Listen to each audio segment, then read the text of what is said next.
అందరికీ నమస్తే. Welcome to your kundali speaks జ్యోతిష్య సంజీవని. ఈ వీడియోలో మనం వృశ్చిక లగ్నం వారికి మార్చి ఎలా ఉందో తెలుసుకుందాము. వృశ్చిక లగ్నం వాళ్ళకి ముఖ్యంగా చాలా అనుకూలమైన పీరియడ్. ఎవరైతే వివాహంకి సంబంధించిన ప్రయత్నాలు చేస్తున్నారో గురుబలం ఉంది, కుజబలం ఉంది. కాబట్టి వివాహంకి సంబంధించిన శుభవార్తలు వినడానికి చాలా అనుకూలమైన పీరియడ్ ఇది మార్చి నెల. సో ఆ విధంగా మనం ప్రయత్నాలు చేసుకోవచ్చు. దాంతోపాటు మనకి ఇటు చతుర్థంలో కూడా సూర్యుడు ఉండడం వల్ల, శని కూడా అస్తమించడం వల్ల ప్రాపర్టీస్ రిలేటెడ్ ఏదైనా డెసిషన్స్ తీసుకోవాలనుకున్నా కూడా వెహికల్స్ కొనుగోళ్ళు కానీ ఇవన్నీ కూడా మనకి మార్చి 13 తర్వాత చాలా అనుకూలత వచ్చే అవకాశం ఉంటుంది.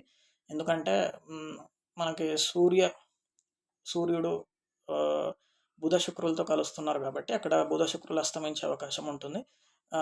దీంతోపాటు మనకి మార్చి 13వ తారీఖు వరకు మాత్రం కొంచెం మనం శత్రురోగ రుణ బాధల విషయంలో అండ్ ఖర్చుల విషయంలో కొంచెం జాగ్రత్తలు తీసుకుంటే సరిపోతుంది.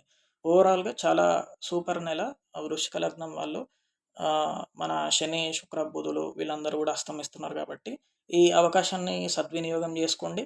మళ్ళీ మార్చ్ 30 నుంచి శని ఉదయిస్తాడు కాబట్టి అక్కడ కొంచెం చతుర్థంలో ప్రాపర్టీస్ విషయంలో అలా ఉద్యోగ విషయంలో ఇబ్బందులు వచ్చే అవకాశాలు ఉన్నాయి. సో దాని లోపలనే ఏమైనా డెసిషన్స్ అలాంటివి ఉంటే మాత్రం తీసుకోవడానికి చాలా అనుకూలమైన పీరియడ్. అండ్ యథావిధిగా మనకి గురు కుజులు సపోర్ట్ చేస్తున్నారు. ఇటు బుధ శుక్రుల, రాహువులు, శని వీళ్ళ దశలు అంతర్దశలు నడుస్తున్న అవ్వకపోయినా కూడా రెమెడీస్ మాత్రం చేసుకోండి. నమస్తే.